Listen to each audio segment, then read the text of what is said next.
जय जिनेन्द्र। अच्छे चारित्र के लिए अच्छे संस्कार होना आवश्यक है और अच्छे संस्कार निश्चित ही स्वाध्याय से बढ़कर किसी के द्वारा नहीं हो सकते। आज के इस व्यस्त जीवनचर्या में सहज स्वाध्याय हो, इस दृष्टिकोण से यह एक छोटा सा प्रयास, यह प्रयास आपको निश्चित ही अच्छा लग रहा होगा। तो चलिए आज के स्वाध्याय में जानते हैं अल्फा की वाणी से 1301 आचार्य श्री विद्यासागर जी महाराज के प्रवचनों का सार संक्षेप। संपादन किया है मुनि श्री समता सागर महाराज जी ने। मुनि श्री समता सागर जी महाराज ने अपने संपादन कौशल से इस पुस्तिका की गरिमा में वृद्धि कर इसे सुपाच्य और सुपाठ्य बना दिया है।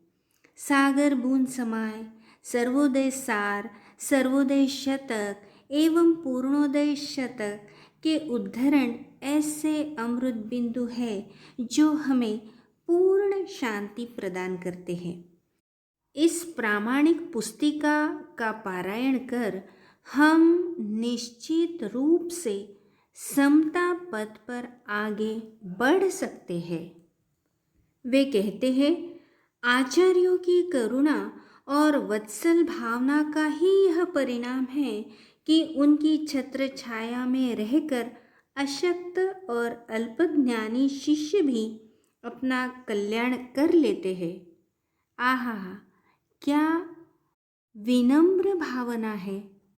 सच ही तो है, व्यक्ति निर्माण के साथ साथ समाज निर्माण के क्षेत्र में भी जैनाचार्यों ने अपना दायित्व निभाया है और समता के साँचे में ढला हुआ ज्ञान ही विपत्ति के समय काम आता है।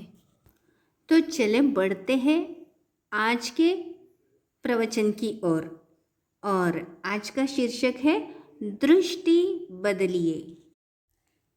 एक व्यक्ति ने आकर कहा, महाराज मैं बहुत दुखी हूँ। मैंने पूछा, तुम्हारा दुख क्या है? वह बोला, मैं बड़ा बनना चाहता हूँ। मैंने कहा, यह शुभ बात है, किंतु बड़ा बनना नहीं, बड़ा हूँ यह देखना है। बड़े बनने की इच्छा छोड़ दो। बड़े छोटे में कल्पना मात्र है, छोटी बड़ी कोई चीज़ नहीं है। जब हम एक वस्तु के आगे दूसरी वस्तु रखते हैं तब चीज़ें छोटी बड़ी दिखती है तथा तुलना करने से अच्छे बुरे की कल्पनाएं जन्म लेती है। अतः दूसरों को मत देखो, अपने आप को देखो। इसके लिए कुछ करना नहीं है, मात्र कल्पनाएं करना छोड़ना है। लेकिन यह कार्य आसान नहीं है। विषय कषायों से युक्त प्राणियों के लिए यह कार्य कष्ट साध्य है। बहुत अभ्यास की ज़रूरत है। धार्मिक क्षेत्र में प्रवेश पाने के लिए जो दोनों हाथों में धन संपत्ति का कचरा है उसे फेंक दो और दोनों हाथों में दया संयम के साधन आदर पूर्वक अपना लो। दोनों कानों से जिनवाणी को सुनो, आँखों से भगवान का दर्शन किया करो। एक कान से ध्यान पूर्वक सुनकर दूसरे कान को बंद कर लेना चाहिए ताकि बात निकले नहीं, हृदयंगम हो जाए। आप सभी ने बहुत बार इस प्रकार की भावना अभिव्यक्त की है, लेकिन त्याग, तपस्या, भैया यह मोह महान भूत है। जहाँ लग जाता है उसका पतन ही कर देता है। अनादिकालीन आपके अपने जो संस्कार है उन्हें तोड़ना है। आप नए संस्कार जमाएं। ध्यान रहे, नए संस्कार जमाने में बहुत प्रयत्न करना पड़ता है। दीवार पर यदि प्रत्येक वर्ष रंग होता रहता है तो मात्र झाड़ू लगाकर ही रंग कर लिया जाता है। पर यदि अनेक वर्षों से रंग नहीं किया हो तो पहले खरोंचे मार मार कर उसकी परतें उतारनी पड़ती है, तब कहीं जाकर दीवार पर नया रंग आता है। अनादिकाल से आत्मा की दीवार पर धर्म का कोई रंग रोगन हुआ नहीं। अब यदि आप नया रंग लगाना चाहते हो तो पुराने संस्कारों को साफ करना होगा। धर्म का भी एक प्रकार का रंग है, इसका अपना अलग ही आनंद है, ढंग है। जब तक दीवार पर पुराने रंग का प्रभाव है तब तक अभिष्ट आत्म तत्व समझना और समझाना बहुत दूर है। धर्म अधर्म की नई लोग संक्षेप में परिभाषा पूछते हैं। नोट कर लो भैया, जो आपको आज तक अच्छा नहीं लगा वह है धर्म, और जो आज तक आपको अच्छा लगा वह है अधर्म। वैसे आप धर्म का स्वरूप बहुत अच्छे से समझते हैं, इसीलिए तो धर्म से दूर रहते हैं। संसारी प्राणी धर्म को खूब अच्छी तरह से समझता है, इसीलिए वीतरागता से दूर है। आप लोगों को भी वैराग्य होता है, किंतु धर्म से, त्याग से, आत्मा से वैराग्य होता है, लेकिन आत्मा में वैराग्य नहीं होता। विषय कषाय राग द्वेष आपको हेय नहीं लगते। आप सोचते होंगे यदि वीतरागता प्राप्त हो जाए तो मैं लुट जाऊंगा, सब हमारे आने जाने के मार्ग बंद हो जाएंगे। किंतु यथार्थ दृष्टि से देखा जाए तो आप लोगों की यह धारणा गलत है। मैं तो एकांत से राग छोड़ने को भी नहीं कहता, क्योंकि राग भी अपनाना होगा, द्वेष भी अपनाना होगा।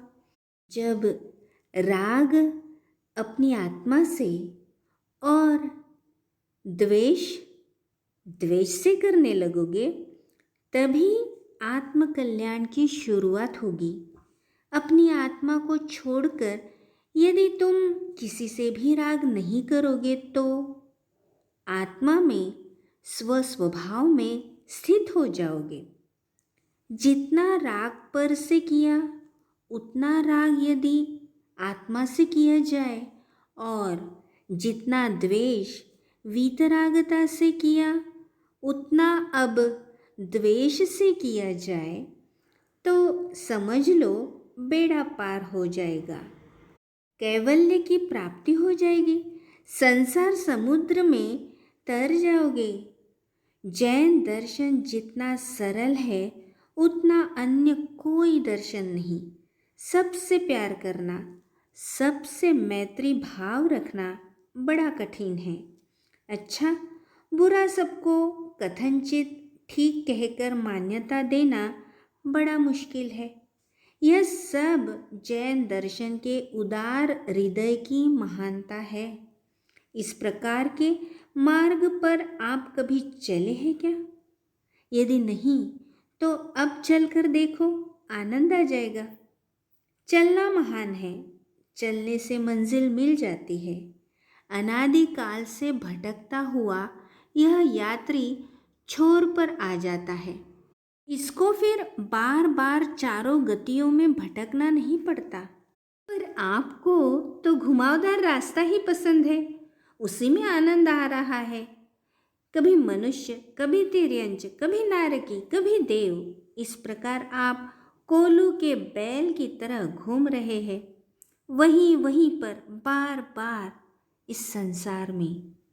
अंत में हमारा आप सभी से यही कहना है कि आप अपनी दृष्टि बदलिए, संस्कार बदलिए, क्योंकि दृष्टि के बदलने से सृष्टि में भी बदलाहट आ जाती है। बंधुओं, वो कहा ही गया है ना, जैसी दृष्टि वैसी सृष्टि। बस आत्मकल्याण के लिए इतना ही पर्याप्त है। बोलो महावीर भगवान की जय। सागर तक पहुंचना और सागर हो जाना नदी का लक्ष्य है। यदि कोई नदी स्वयं नहीं जा पाती तो अन्य नदियों से मिलकर सागर तक पहुंच जाती है। जन्म से ही कोई नदी बड़ी नहीं होती, किंतु बीच बीच में अनेक नदियाँ मिलती जाती है जो अंत में बड़ा रूप धारण कर लेती है। इस तरह से मिल मिलकर सारा जल जाकर मिलता है अपनी मंजिल सागर से। सरिता की एक एक बूंद का लक्ष्य रहता है समुद्र। बूंद बूंद के मिलन से जल में गति आ जाए, बूंद बूंद के मिलन से जल में गति आ जाए, सरिता बन सागर मिले, सागर बूंद समाए। जल में गति का आना बूंद के स्पंदन पर आधारित है। स्पंदित हुई ऐसी बूंदें ही सागर सा विराट रूप बन जाती है और यह सागर भी इन्हीं बूंदों में समाया हुआ है। ध्यान रहे, बूंद बूंद से सागर है और बूंद बूंद में सागर है।